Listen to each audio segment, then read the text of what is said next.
خیر میں انگریز کا دور شروع ہوا تو اہل حدیث نے جب مزاحمت شروع کی تو مزاحمت کا یہ معاملہ خرابی آئی اس میں الحمدللہ وہ ہمارے لیے فخر کا سبب ہے، لیکن ظاہری طور پہ وہ مشکل یہ آئی کہ انگریز بھی اہل حدیث کا دشمن ہو گیا۔ اس دشمنی کے سبب اب اس کو اہل حدیث کو دوہری دشمنی کا سامنا کرنا پڑ رہا تھا۔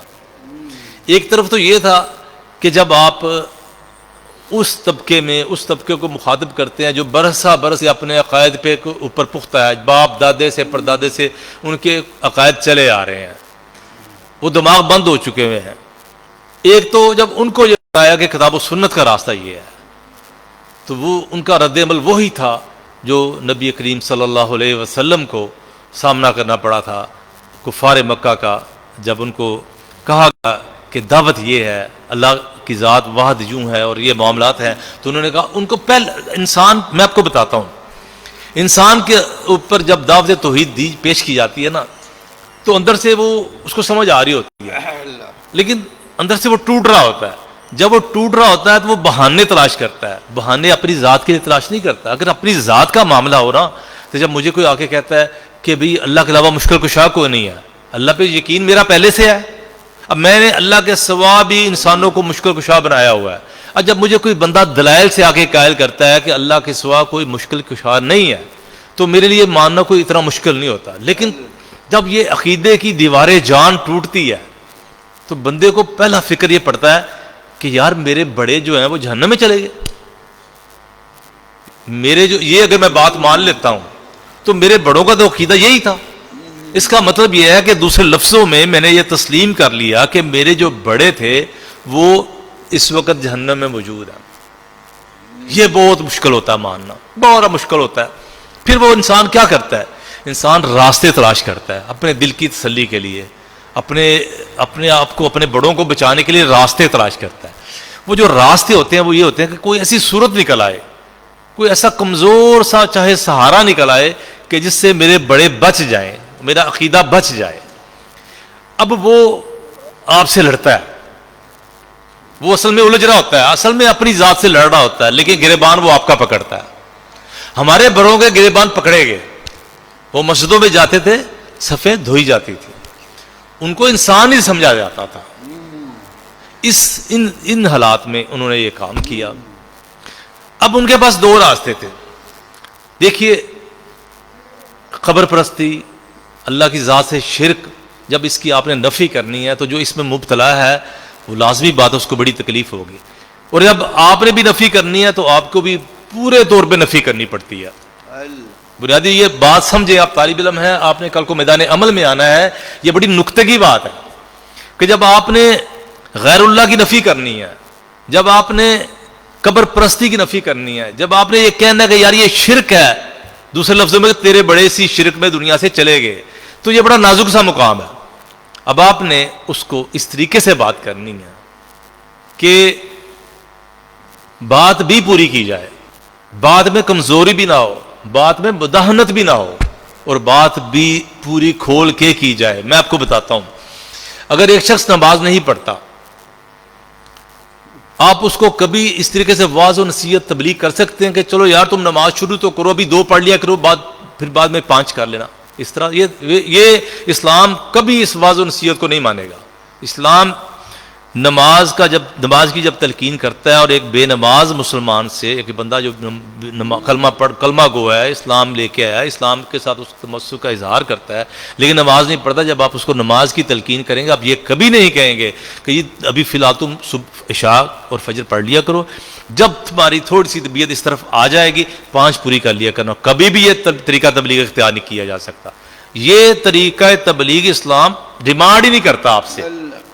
تب کہا یہی جائے گا کہ 5 نمازیں پڑھنی ہے، آپ نے 5 نمازیں نہیں پڑھو گے تو یہ معاملات آپ کے ساتھ پیش آئیں گے۔ اب ہوگا کیا؟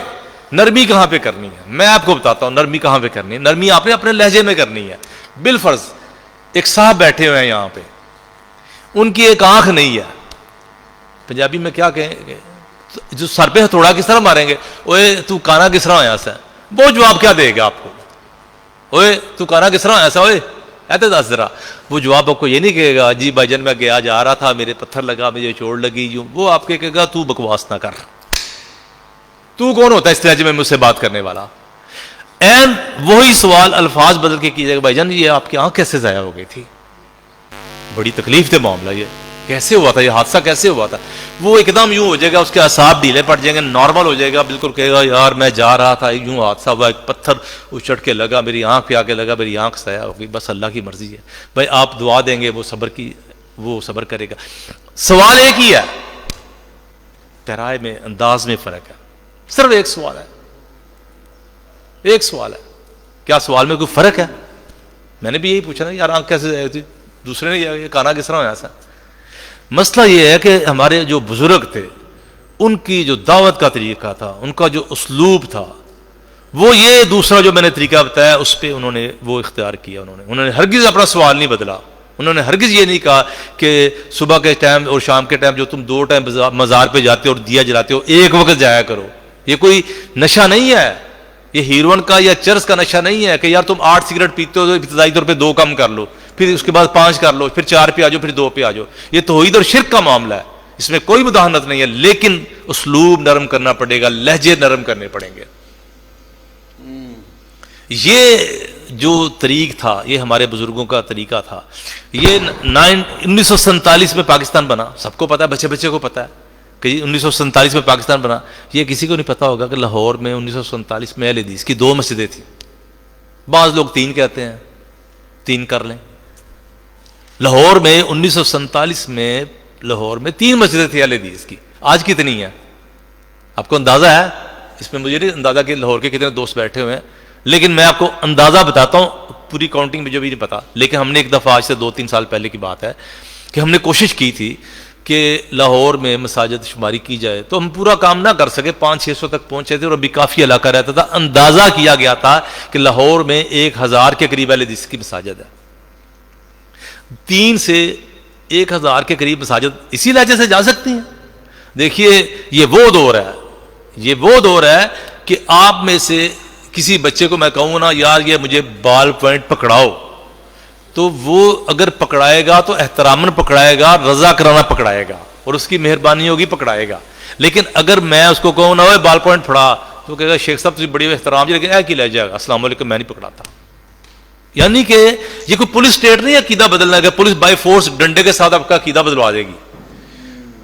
آپ اس لہجے میں جس کو میں نے پہلے ذکر کیا، اس طریقے سے کیا کسی کا عقیدہ بدلوا سکتے تھے؟ آپ کو عقیدہ بدلوانے کے لیے اپنے لفظوں کو، اپنے لہجوں کو نرم کرنا پڑتا، محبت سے کام لیا جاتا، اسی محبت سے ان کو قریب لایا جاتا۔ یہی ہمارے بزرگوں نے کیا، لیکن ہمارے بزرگوں نے کبھی یہ نہیں کیا کہ صبح کے ٹائم قبر پہ دیا جلا لیا کرو، شام کو جلانا چھوڑ دو کہ یہ بھی ڈوز کم کرنی ہے۔ یہ کوئی دوائی نہیں ہے، کوئی اینٹی بایوٹک نہیں ہے کہ بڑھائی جائے یا کم کی جائے، 2 ٹوک معاملہ عقیدے کا۔ لیکن یہ لہجے انہوں نے نرم رکھے، محبت سے، سلوک سے، پیار سے لوگوں کو سمجھایا، ان کو قریب کیا، ان کی خدمت کی۔ میں آپ کو بتاتا ہوں، اگلے روز مجھے فون آیا، مولانا ثناء اللہ سیالکوٹی رحمہ اللہ، ایک مولانا ثناء اللہ امرتسری پرانے بزرگ ہیں، ان کا بھی ذکر آئے گا۔ مولانا ثناء اللہ سیالکوٹ کے بزرگ تھے، انگلستان چلے گئے اور وہاں پہ بعد میں وہ امیر مرکزی جمعیت اہل حدیث برطانیہ تک مقام پہ فائز ہوئے۔ ان کے بیٹے نے مجھے یہ بات بتائی کہ ایک شخص ان کے پاس آیا، وہ مسلمان ہوا اور اس نے کہا کہ میں آپ کو بتا دوں میں مسلمان کیسے ہوا۔ کہتا میں اپنی کھڑکی میں بیٹھا ہوا تھا ایک روز، انگریز تھا، گورا تھا، سچا واقعہ براہ راست انہوں نے مجھے سنایا۔ کہتے گورا تھا، وہ کھڑکی میں بیٹھا ہوا، تو میرے والد صاحب مولانا ثناء اللہ سیالکوٹی صاحب، وہ لڑکا ان کا بیٹا سنا رہا، گورے نے ان کو سنایا کہ مولوی صاحب جو ہے، مولوی صاحب وہ یوں سامنے سے گزرے ہیں، تو میں کھڑکی میں بیٹھا، انہوں نے مجھے یوں سلام کیا۔ میں ہمارے ذہن میں کہتا، ہمارے ذہن میں یہ تھا مسلمانوں کے بارے میں ایک جو برا امپیکٹ ہے کہ یہ دہشت گرد جو انتہا پسند ہوتے ہیں، تو سلام کیا تو میں نے یوں ہاتھ سے اشارے سے جواب دیا، لیکن میں کہا یہ مسلمان ہے، یہ مولوی ہے، مجھے کیوں سلام کر رہا ہے، یہ کیا ہے، یہ تو بڑا خطرناک لوگ ہے۔ کہتے اگلے روز پھر وہ ان کا، اب مسئلہ یہ ہے کہ ان کا تو ایک معمول مقرر تھا کہ نمازوں کے لیے جانا ہے، لیکن وہ صبح واک کے لیے جاتے تھے، یہ واک کا ٹائم مجھے یاد آ رہی بات، واک کا ٹائم تھا، صبح 8 بجے کا لگا لیں ٹائم۔ وہ اگلے روز گزرے، پھر انہوں نے سلام کیا۔ کہتے چند روز کے بعد یہ ہوا کہ مجھے جیسے نا انتظار رہنے لگ گیا کہ مولوی صاحب ابھی گزریں گے. پھر بات آگے بڑھی تو وہ شخص جو ہے وہ مسلمان ہو گیا. میں پورا واقعہ سمیٹ دیتا ہوں. وہ شخص مسلمان ہو گیا. مسلمان ہو کے انہوں نے کہا کہ مجھے تو عربی نہیں آتی. اب مولوی صاحب نے یہ بات کی, یقیناً انہوں نے, ان کو علم, ہمارا عقیدہ علم غیب نہیں ہوتا, لیکن انہوں نے جس کو ایک حوصلہ افزائی کے لیے ایک دعائیہ انداز میں کہا کہ انشاءاللہ مجھے امید ہے تم یہاں پہ نماز پڑھایا کرو گے. مجھے کوئی 4 مہینے پہلے وہ سفید داڑھی والے انگریز بزرگ کی انہوں نے ویڈیو بھجوائی جو نماز جماعت کرا رہے تھے. مطلب یہ ایک سلام, صرف ایک سلام. اور دوسرا رد عمل یہ بھی ہو سکتا تھا کہ دیکھ دیا کافر ہے گا, منہ پرے کر لیتے, اس نے تو جانے جہنم میں ہے, منہ پرے کر لیتے. تو ہمارے بزرگوں نے یہ نہیں کیا کہ منہ پرے کر لیا. ہمارے بزرگوں نے شخصیات کے اوپر فتوے نہیں لگائے. ہمارے بزرگوں کے اوپر لگے فتوے, انہوں نے رد عمل میں بھی شخصیات کے اوپر فتوے نہیں لگائے. ہمارے بزرگوں کے اوپر نام لے کے فتوے لگائے گئے. خالی مسجدیں نہیں دھوئی گئی, کفر کے فتوے, شرک کے فتوے, بے دین ہونے کے فتوے, لیکن انہوں نے جوابی طور پہ بھی فتوے نہیں لگائے. لیکن انہوں نے ان اعمال کی مسلسل نشاندہی کی جو انسان کو کفر تک لے جاتے ہیں, شرک تک لے جاتے ہیں, جو بدعات کے اندر انسان کو مبتلا کر دیتے ہیں. یہ طریقہ کار انہوں نے اختیار کیا, محبت سے, نرمی سے. اپنے اگر مدارس کے اندر موجود ہیں تو اپنے طالب علموں کے ساتھ محبت سے پیش آئے. طالب علم اگر کوئی سوال کرتا ہے تو خندہ پیشانی سے اس کا جواب دیا, اس کو محبت سے پیش آتے رہے ہیں. ہمارے حضرت میاں نذیر حسین محدث دہلوی رحمہ اللہ, سب کو پتہ ہونا چاہیے. میں یہ سمجھتا ہوں, جس کو میں نے نشاط ثانیہ کا نام دیا اہل حدیث کی بر صغیر میں یہ سمجھتا ہوں کہ نشاط ثانیہ کی وہ خشت اول ہیں, وہ پہلی اینٹ ہے نشاط ثانیہ کی. جب شاہ اسحاق دہلوی رحمہ اللہ مستقل طور پر وہ تشریف لے گئے, مکہ میں چلے گئے, ہجرت کر کے مکہ کے, اور انہوں نے اپنی نشست کے اوپر, اپنی مسند کے اوپر حضرت میاں صاحب کو بٹھا کے چلے گئے. حضرت میاں صاحب نے مدت تک, ان کی عمر غالباً 95 سال کی, 96 سال کی عمر میں وفات ان کی ہوئی تھی, تب تک وہ بخاری شریف پڑھاتے رہے. 1 صدی کے قریب انہوں نے بخاری شریف کا یہ درس دیا, اور وہ انہوں نے پڑھائی بخاری شریف. لیکن طالب علموں کے ساتھ ان کا کیا رویہ تھا. آپ حافظ عبد المنان وزیر آبادی رحمہ اللہ ان کے پاس پڑھنے جاتے ہیں, تو جب ان کے پاس پڑھنے جاتے ہیں تو ایک رات شدید بارش ہو رہی ہے, اور وہ نبینا تھے, بارش ہو رہی ہے, تو وہ یوں انہوں نے بیت الخلاء جانا تھا, تو باہر نکلے ہیں تو کوئی ساتھی موجود نہیں ہے جو بازو پکڑ کے لے جائے. کیچڑ ہے, کچی وہ فرش ہے مدرسے کا, تو وہ ٹٹولتے جا رہے ہیں. آگے جب آیا تو آگے کوئی بیل بیٹھا ہوا تھا, وہاں کھڑے ہوئے انتظار کر رہے ہیں. اس دوران ایک ہاتھ آتا ہے اور ان کو وہ باتھ روم تک لے جاتا ہے, بیت الخلاء تک لے جاتا ہے. وہ بیت الخلاء جاتے ہیں, فارغ ہوتے ہیں, وہ باہر نکلتے ہیں, وہی ہاتھ پھر ان کو پکڑتا ہے, جا کے بیت الخلاء سے واپس ان کے بیڈ تک چھوڑ کے آتا ہے, بستر تک چھوڑ کے آتا ہے. صبح اس کے ساتھی پوچھتے ہیں کہ آپ کو پتا ہے یہ کون تھا؟ کہ حضرت میاں صاحب خود تھے. کہ یہ رویہ, یہ نرمی, یہ محبت, یہ پیار, یہ اس طریقے سے ان لوگوں نے اپنے محبت کا معاملہ کیا. پھر یہ طالب علموں کے ساتھ محبت ہے, دوسروں کے ساتھ کیا ہے. میں آج ہی اپنا ایک مضمون پڑھ رہا تھا اور حضرت میاں صاحب کے واقعات سامنے آ رہے, میں حیران ہو رہا تھا کتنے بڑے لوگ تھے. چادر, ایک بڑی قیمتی چادر ایک بندہ ان کو دے کے گیا, بڑا قیمتی چادر ان کو دے کے گیا, تو وہ چادر انہوں نے رکھی, چادر مدرسے سے چوری ہو گئی. 2-4 روز بعد بازار جا رہے تھے, تو حضرت میاں صاحب کی وہی چادر ایک بندے نے, وہی چادر ہمیں بھی بلکہ کہنا چاہیے کہ اس جیسی چادر ایک بندے نے پہنی ہوئی تھی. اب وہ بڑی قیمتی چادر تھی, ایسے نہیں کہ ایک بندے نے آج ان کے پاس ہے کل ان کے پاس بھی ہے. وہ بندے نے کہا میاں صاحب وہ چادر, میاں صاحب نے نظر انداز کیا, اس نے پھر کہا چادر. میاں صاحب اس کو ڈانٹ کے کہا چپ کر جا, دنیا میں کیا وہ ایک ہی چادر ہے؟ اندازہ کیجئے کہ انہوں نے اس کو یہ نہیں کہنا شک کا فائدہ دیا, انہوں نے اس شخص کی عزت رکھی جو ان کی وضاحت لگ رہا تھا, جس نے ان کی چادر اٹھائی ہوئی تھی. یعنی کہ یہ رویہ ان کا تھا. اسی طرح مخالفین اور معاندین کے ساتھ بھی یہی رویہ ہمارے بزرگوں کا رہا ہے. مولانا ثناء اللہ امرتسری صاحب کا بھی ذکر آیا. مولانا ثناء اللہ امرتسری رحمہ اللہ کا ایک واقعہ مشہور ہے کہ مولانا ثناء اللہ امرتسری رحمہ اللہ جو ہیں وہ لاہور کے اسٹیشن سے اترتے ہیں.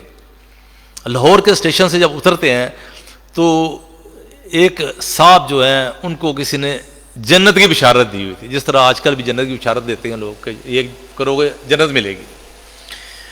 وہ جنت کی بشارت کے چکر میں اس نے مولانا ثناء اللہ امرتسری صاحب کے اوپر حملہ کر دیا.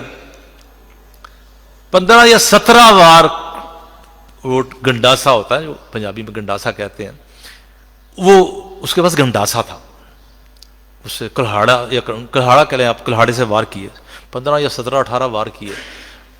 گمان یہ تھا کہ مولانا کی شہادت ہوگی، گر گیا مولانا. لیکن اللہ نے زندگی رکھی ہوئی تھی، مولانا کو ہاسپٹل لے گئے، ہسپتال لے گئے، تو مولانا کی اللہ نے زندگی دے دی. اب جب ہوش آئی تو مولانا نے پوچھا مجھے کس نے مارا؟ انہوں نے کہا کہ مجرم پکڑا گیا ہے، فلاں مسلک سے اس کا تعلق ہے، کلمہ گو ہے، مسلک فلاں سے تعلق ہے، اور وہ اس نے آپ کو مسلک کی دشمنی میں مارا ہے. اب مولانا ثناء اللہ امرتسری صاحب نے اپنے ساتھی کو کہا کہ اس بیچارے کا صرف اتنا قصور ہے کہ اس کے اندر آگ بھری گئی ہے، اس نے ثواب کی نیت سے سارا معاملہ کیا، تو اس کے بیوی بچوں کا کیا قصور ہے؟ یار آپ اندازہ کر سکتے ہیں کہ یہ اخلاق ہے. ہمارے بزرگ کس اخلاق کے درجے پہ فائز تھے. اس کے بیوی بچوں کا کیا قصور ہے؟ یہ ماہانہ پیسے یہ اس کے بیوی بچوں کے گھر پہنچا دیا کیجیے، اور ان کو پتہ نہ چلے آتے کہاں سے، راز رکھیے گا. خیر وہ جب تک مولانا بیمار رہے، وہ بندہ جیل میں رہا. مولانا بیمار ہو کے تندرست ہو گئے. تو تندرست ہونے کے بعد مولانا جو ہے ٹھیک ہو گئے، چلے گئے. جب تک وہ بندہ جیل سے باہر نہیں آیا، اس کے گھر ماہانہ خرچہ جاتا رہا. اب کیسی عجیب بات ہے کہ ایک شخص آپ کا قاتل ہے، اور جو مقتول کے گھر سے یا مظلوم یا مضروب کے گھر سے اس کے لیے گھر کے لیے خرچہ جا رہا ہے. کیا آپ اس اخلاق کی بلندی کا تصور کر سکتے ہیں؟ کوئی تصور کر سکتا ہے اس اخلاق کی بلندی کا؟ کم از کم میرا خیال ہے میں تو اس مقام پہ نہیں جا سکتا، میرے اندر تو ایسی ہمت نہیں، ہم تو بڑے کمزور سے لوگ ہیں. لیکن میں آپ کو بتاؤں، یہ جو چوٹ لگی تھی ان کو، یہ انہوں نے کوئی اپنی ذات کے لیے کھائی تھی؟ یار یہ ہمارے لیے، یہ میں نے کہا 1000 مسجدیں یہاں پہ اہل حدیثوں کی لاہور میں، وہ 1000 مسجدیں اسی نرمی، اسی محبت، اس رواداری کے سبب بنی، وگرنہ تو نہیں ہو سکتا تھا نا یہ سارا معاملہ. وہ شخص جو ہے جب وہ رہا ہوتا ہے، اس کو پتہ چلتا ہے کہ ایک ڈاکٹر تھا وہ، جس کے ذریعے وہ پیسے جاتے تھے، فلاں ڈاکٹر صاحب آتے ہیں اور آ کے ماہانہ وہ خرچہ ڈال جاتے ہیں گھر میں راشن بھی چلتا ہے، گھر کا دیا بھی جلتا ہے، سارا کچھ چلتا ہے، گھر کا نظام بھی چل رہا ہے. تو وہ خیر نہیں چھپ سکتی بات، جب بندہ ڈھونڈنے نکلے، وہ کھوج لگانے نکلا، تو جب کھرا نکالا تو کھرا مولانا ثناء اللہ امرتسری صاحب کا تھا، نقش قدم مولانا ثناء اللہ امرتسری صاحب کا تھا. وہ بندہ اہل حدیث ہو گیا. تو اس طرح کے بیسیوں مثالیں ہیں، اس طرح کے بیسیوں واقعات ہیں. تو ہمارے بزرگوں کا جو اسلوب دعوت تھا، اس میں جو اول چیز تھی وہ تھی زبان کی نرمی، زبان کی مٹھاس، اور یہی ہمارے بزرگوں کا تعارف تھا. عبداللہ محدث غازی پوری، میاں نذیر صاحب محدث دہلوی رحمہ اللہ کے شاگردوں میں ایک بڑا نام ہے، ان کو وقت کا امام بخاری کہا جاتا تھا.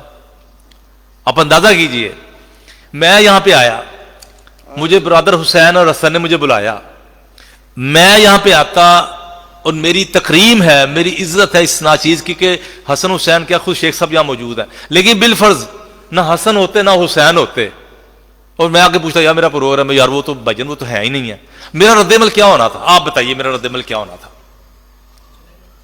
چلے نہیں جاتا. میں جا کے یہاں سے باہر جا کر پہلے اپنے بھائی کو کسی کو فون کرتا، میں کہا یار کیسے لوگ ہیں، یار میں یہاں پہ آیا ہوں، میزبان ہی موجود نہیں ہے. میں نے شکوہ کرنا تھا. عبداللہ محدث غازی پوری رحمہ اللہ، جن کو وقت کا امام بخاری کہا جاتا تھا، اتنے بڑے بزرگ. اور آپ کو میں ایک بات بتاؤں، 1906 میں آل انڈیا اہل حدیث کانفرنس کی بنیاد رکھی گئی. 1906 میں وہ ہمارا درخت ہے جس کے سائے تلے ہم بیٹھے ہوئے ہیں، وہ حضرت شیخ محدث غازی پوری کی تجویز سے اور ان کی تحریک سے، ان کی محنت سے رکھی گئی. میں یہ نہیں کہتا کہ ہاتھ کھڑا کریں جن کو نام پتہ ہے، اور یہ بھی نہیں کہتا کہ ہاتھ کھڑے کریں جن کو نام نہیں پتا. میں آپ کو شرمندہ نہیں کرنا چاہتا، لیکن میرا گمان ہے بہت سارے لوگوں کو نہیں پتا ہوگا اس بات کا، بہت سارے لوگوں کو نہیں پتا ہوگا اس بات کا. دکھ کی بات ہے نا. اور ان کا مقام، ان کا اخلاق دیکھیے کہ پٹنہ سے مشہور بیرسٹر تھے علی امام، انہوں نے ان کو بلایا، پٹنہ سے انہوں نے ان کو بلایا کہ آپ نے ہمارے ہاں واز کرنا ہے. اب انہوں نے جب گھر سے چلے ہیں تو تب بھی استغنا دیکھیں اور فقر دیکھیں اور اللہ سے رشتہ دیکھیں کہ ساتھیوں نے شاگردوں نے کہا ہم آپ کو اسٹیشن تک چھوڑ آتے ہیں, دوسرا اسٹیشن کہتے چلو چلتے ہیں. انہوں نے کہا یہ اتنے پیسے لگیں گے, جتنا بھی اکنی دکنی جو بھی اس دور کا تھا یکا کروا دیتے ہیں, ٹانگا کروا دیتے ہیں. تو وہ جناب انہوں نے کہا کوئی بات نہیں یار چلتے ہیں, اس طرح چلتے ہیں. پیدل چلے گئے, نہیں انہوں نے کروانے دیا, اور وہ جو کرائے کے پیسے وہاں ایک فقیر کو دیے اور ٹرین پہ بیٹھ گئے. اب ٹرین پہ بیٹھ گئے, اب پٹنہ پہنچے تو پٹنہ پہ کوئی حسن نہیں آیا, کوئی حسین نہیں آیا ہوا اسٹیشن کے اوپر. نہ علی امام صاحب خود آئے ہوئے ہیں, نہ علی ہے نہ حسن ہے نہ حسین, کوئی بھی نہیں آیا ہوا. اچھا وہ جناب اسٹیشن سے خود ان کی کوٹھی پہ گئے, امیر آدمی تھے, جنہوں نے جو میزبان تھے امیر آدمی تھے. کوٹھی پہ گئے ہیں تو وہ باہر دربان کھڑا ہوا, دربان کو انہوں نے جا کے سلام کیا کہ میں آیا ہوں. اس نے اچھا خیر دربان کو جب سلام کیا اس نے کہا جی آپ اندر چلا دی, ان کو بلا لیا گیا. اب یہاں سے معاملہ شروع ہوتا ہے, اخلاق کی بلندی دیکھیے. اب ان کو جب بلایا گیا تو جو میزبان تھے, جو علی امام بیرسٹر علی امام تھے, وہ بیٹھے ہوئے ہیں, ساتھ ان کے کوئی دوست بیٹھے ہوئے ہیں. تو ان کو جا کے کہا, انہوں نے کہا جی السلام علیکم, انہوں نے کہا وعلیکم السلام, اور یہ بھی نے کہا بیٹھ جائیں, یہ بھی نے کہا بیٹھ جائیں. اب وہ کھڑے ہیں, اب وہ آپس میں گپ شپ کر رہے ہیں. چلو یار اگر یہی نہیں کہا, یہی پوچھو مولانا کیا حال ہے, پہنچ گئے آپ, توجہ نہیں دے رہے. مولانا کھڑے ہیں, وقت کا امام بخاری کھڑا ہے, اور میزبان جو ہے آپس میں گپ شپ کر رہے ہیں, اپنے دوستوں کے ساتھ بات ہی نہیں کر رہے, بات ہی نہیں کر رہے, بات ہی نہیں کر رہے. 2 4 5 10 منٹ انہوں نے کہا, پھر اچھا میں میں چلتا ہوں, مجھے اجازت دیجیے. کوئی شکوہ نہیں کیا کہ آپ نے مجھے بلایا تھا, آپ کیا پروگرام, کیا آپ اچھا جانا چاہ رہے ہیں واپس, ٹھیک ہے کوئی بات نہیں جائیے. انہوں نے کہا السلام علیکم, چل پڑے واپس, کسی کو کوئی خبر نہیں کہ واقعہ کیا بیتا ہے, واپس آ گئے.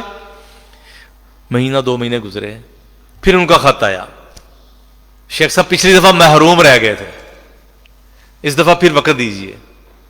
یقین آ رہا واقعے کو؟ نہیں یقین آ رہا, سچا واقعہ, 100% سچا واقعہ. انہوں نے کہا شیخ صاحب دوبارہ وقت دیجیے, محروم رہ گئے تھے آپ کی باتیں سننے سے. ٹرین پکڑی, پھر پہنچ گئے. اب کے منظر دوسرا تھا, اب حسن و حسین اور علی امام بیرسٹر سارے وہاں پہ موجود ہیں. ٹرین اتری ہے تو جمع غفیر وہاں پہ موجود ہے, اور لوگ رو رہے ہیں, لوگ رو رہے ہیں. وہ کہہ رہے ہیں کہ ہمیں معاف کر دیجیے, ہم نے سنا تھا کہ ہمارے اسلاف, ہمارے بڑے, ہمارے بزرگ دین کی دعوت بے لوث کرتے ہیں, اس میں رکاوٹ آئے تو ماتھے پہ سلوٹ نہیں آتی, ان کے کوئی مشکل آتی ہے تو زبان پہ شکوہ نہیں آتا. ہم نے سوچا کہ وقت کے امام بخاری کو بھی دیکھیں کہ شکوہ آتا ہے کہ نہیں آتا. شیخ محترم کو لے کے گئے, ان کا درس ہوا. یقین کریے یہ بات ماننے میں آتی ہے کہ بندے کا رد عمل یہ ہو. ان بزرگوں نے ان مصائب سے, ان مسائل سے گزر کے ہماری یہاں پہ 1000 مسجدیں بنائی. اب جب ہم 4 بندے زیادہ ہو گئے تو ہم دین کے ٹھیکیدار ہو گئے. ہم نے کہا چونکہ ہدایت ہماری جیب میں ہے, اس لیے ہم نے لگا لیا دائرہ اپنے گرد, ہم نے دیوار بنا لیا اپنے گرد, اور ہم نے کہا اس دیوار میں کسی کو اندر نہیں آنے دینا. اور کوئی جو ہمارے ان اصولوں سے 19-20 کرتا ہے, ہم نے اس کو کہنا چل باہر دروازہ بند کر لینا. ہم نے یہ کیا بات ہوئی؟ ہمارے بزرگوں کو یہ طریق نہیں تھا, ہمارے بزرگوں کو یہ چلن بالکل نہیں تھا. ان کی زبان میں نرمی, ان کے رویے میں نرمی, ان کے اخلاق میں نرمی, ان کے چلنے میں نرمی, ان کے بیٹھے میں نرمی ہوتی تھی. عقیدے کی بات کرتے تھے, پورے ٹھوس طریقے سے کرتے تھے. کبھی نہیں یہ کہا کہ 4 نمازیں نہ پڑھو بھی فی الحال 1 پڑھ لیا, 5 نہ پڑھو بھی 1 پڑھ لیا کرو. نمازیں 5 ہی پڑھنی ہے, لیکن بیٹا نمازیں پڑھو. اوے نمازیں نہیں پڑھے گا تو جہنم سے جائے گا. بس یہ اتنا ہی فرق تھا صرف. کوئی ایک بات, کوئی ایک زخم ہو تو بندہ کھولے, کوئی ایک بات ہو تو بندہ بتائے آپ لوگوں کو. یہ مسلسل یہ رویہ تھا جس کے نتیجے میں آج الحمدللہ ہمارے یہاں پہ مسلک اہل حدیث پھیل چکا ہوا ہے. اور جب یہ علامہ صاحب رحمہ اللہ نے یہ بات کہی تھی, ان کا یہ جملہ مجھے یاد ہے, اہل حدیثو اب تم بہت ہو گئے ہو, اب تمہیں قدر نہیں ایک دوسرے کی, کبھی تم تھوڑے تھے. ایک بار میں پڑھ رہا تھا, مولانا عطا اللہ حریف رحمہ اللہ, جنہوں نے جو بڑے محدث ہیں ہمارے دور کے, ہم نے ان کی زیارت بھی کی ہوئی ہے, ہم نے ان سے ہاتھ ملایا, ان کے پاس بیٹھے ہوئے, ان کی ٹانگیں دبائی ہوئی ہیں. والد مکرم کے بڑے گہرے تعلق سے ان سے میرے مولانا عطا اللہ حریف رحمہ اللہ کا میں ایک دفعہ پڑھ رہا تھا کہ دور دراز کسی علاقے میں گئے ہیں, تو وہاں جا کے ان کو پتہ چلتا ہے, ایک بستی میں گئے ہیں, ایک بستی میں گئے ہیں تو وہاں جا کے ان کو پتہ چلتا ہے کہ وہ 6 کوس دور 10-12 کلومیٹر دور ایک گاؤں، اس میں ایک اہل حدیث ہوتا ہے، اس گاؤں میں ایک اہل حدیث رہتا ہے وہاں پہ. انہوں نے کہا یار اس کو ملے بغیر نہیں جانا. اب ساتھ والی گلی میں ہوتا ہے، ہم نہیں تکلف کرتے. انہوں نے یار اس کو ملے بغیر نہیں جانا. اور وہ کوئی ٹرین تو نہیں چلتی تھی، یا ذاتی سواریاں تو نہیں تھی، گاڑیاں تو نہیں تھیں. گدا گاڑی کے اوپر، گھوڑا گاڑی کے اوپر، بیل گاڑی ہوتی تھی اس دور میں، اس کے اوپر بیٹھ کے جانا پڑتا تھا. تو وہ جناب ایک اہل حدیث کو ملنے کے لیے وہ 6 کوس دور گئے ہیں. کیا قدر تھی، کم تھے. اب جب زیادہ ہو گیا تب تو زیادہ قدر ہونی چاہیے یار، اس لیے کہ یار میرے بڑوں نے، وہ قصہ کس نے نہیں سنا ہوا کہ وہ ایک بزرگ آدمی وہ درخت لگا رہا تھا. بوڑھا آدمی درخت لگا رہا تھا. بابا جی درخت کیوں لگا رہے ہیں؟ یہ جب تک جوان ہوگا آپ تو دنیا میں نہیں ہوں گے، آپ کی تو بھی حالات خراب ہے. انہوں نے کہا جن درختوں کا پھل میں نے کھایا وہ بھی تو کسی نے لگائے تھے. یہ کیا بات ہوئی ہے کہ ہم نے تو بزرگوں کو لگائے درختوں کا پھل کھانا ہے اور خود آگے ہم نے پھل نہیں لگانا؟ یہ کیا بات ہوتی ہے؟ میرے مکتبے کے اوپر ایک ملازم آیا، میرا کمپیوٹر آپریٹر تھا، بڑا دلچسپ واقعہ. وہ میرے پاس آیا. جب ہم جمعہ پڑھنے جاتے، ہم اپنے ایک طریقے سے اس طرح الحمدللہ رہتے. میں نے اس کو کبھی تبلیغ نہیں کی تھی اس معنی اس طریقے سے کہ یار تمہارا عقیدہ یوں ہے یوں ہے.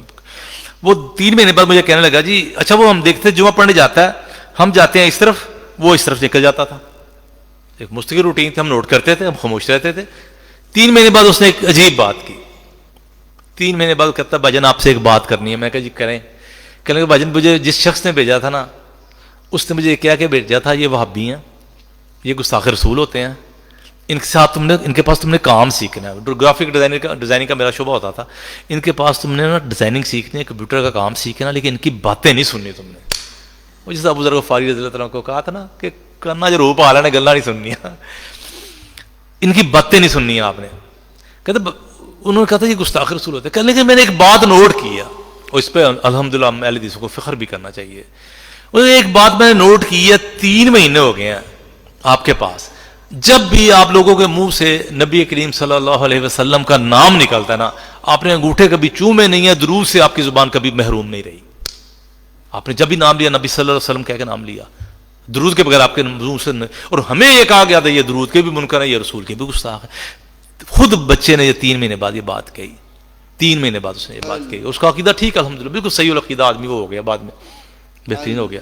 تو معاملہ یہ ہے کہ اپنے افعال میں، اپنے اخلاق میں ہم لوگوں کو ایک ماڈل ہونا چاہیے تھا، ہمیں ایک نشان ہونا چاہیے، سمبل ہونا چاہیے تھا. ہمیں بدقسمتی سے ہم نہیں رہے، ہم آپس میں لڑتے رہتے ہیں، آپس میں الجھتے رہتے ہیں.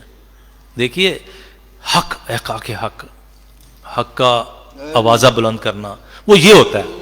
میں آپ کو بتاتا ہوں، وہ یہ ہوتا ہے کہ جب آپ کسی ایسی مجلس میں بیٹھے ہوں کہ جہاں پہ دین بیزار لوگ ہیں، وہاں پہ آپ کو دین کا علم تھام کے کھڑے ہو جانا چاہیے.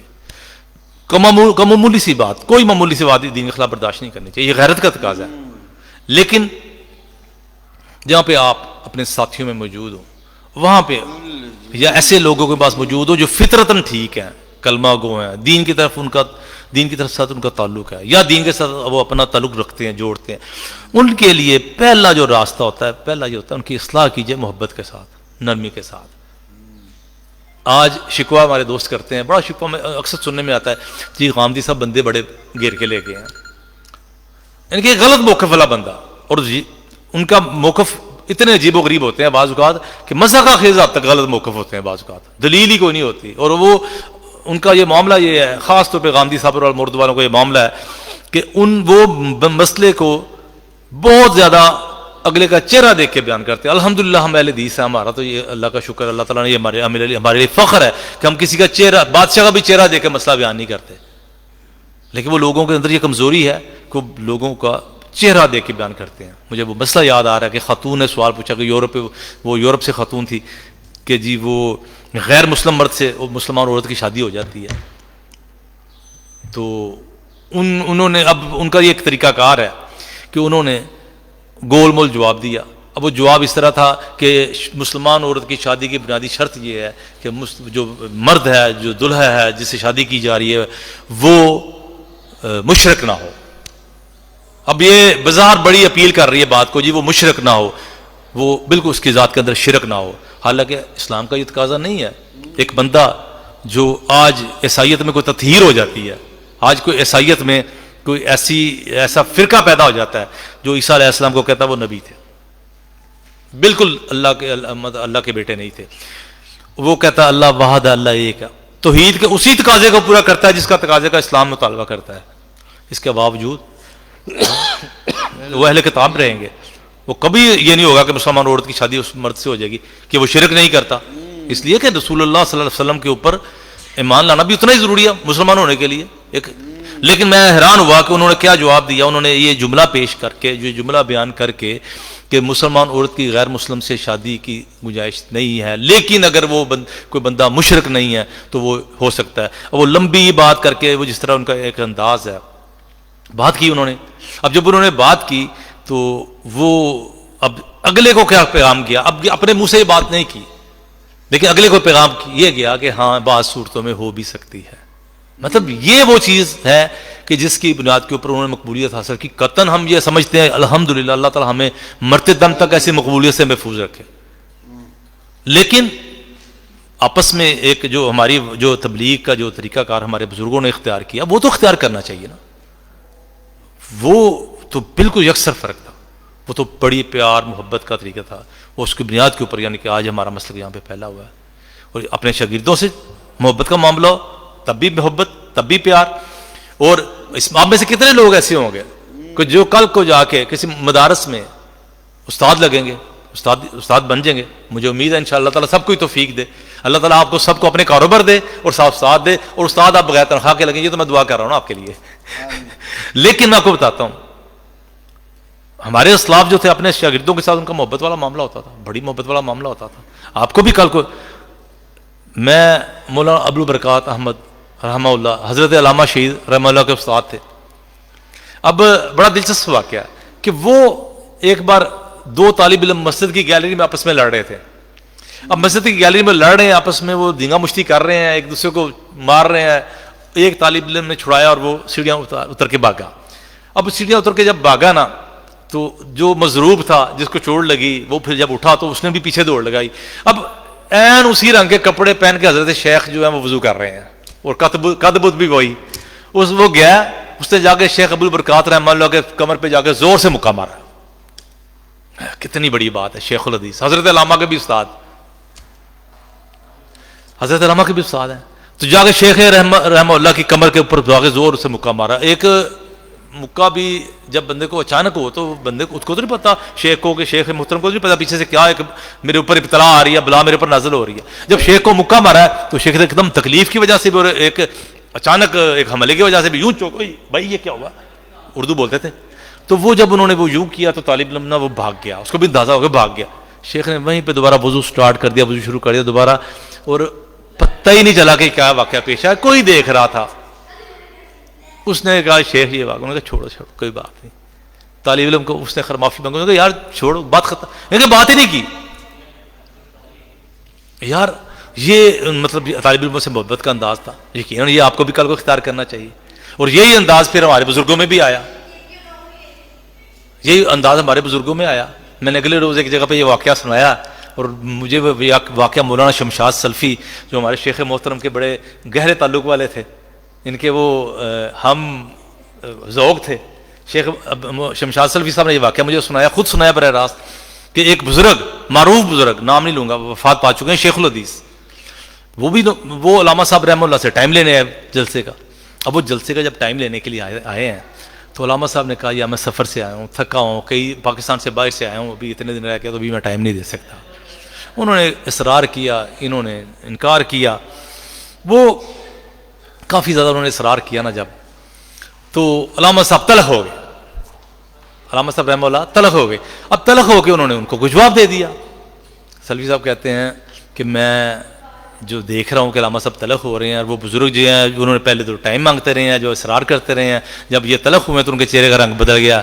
انہوں نے کہا اچھا السلام علیکم، چلے گئے. یوں جانیے کہ یہ جو پارک ہے اس کے اگلے کونے تک گئے ہوں گے. علامہ صاحب کو احساس ہوا کہ مجھ سے غلطی ہو گئی ہے. علامہ صاحب نے سلفی صاحب کو کہا کہ جا کے ان کو واپس لے کے آئیں، واپس بلا کے لائیں.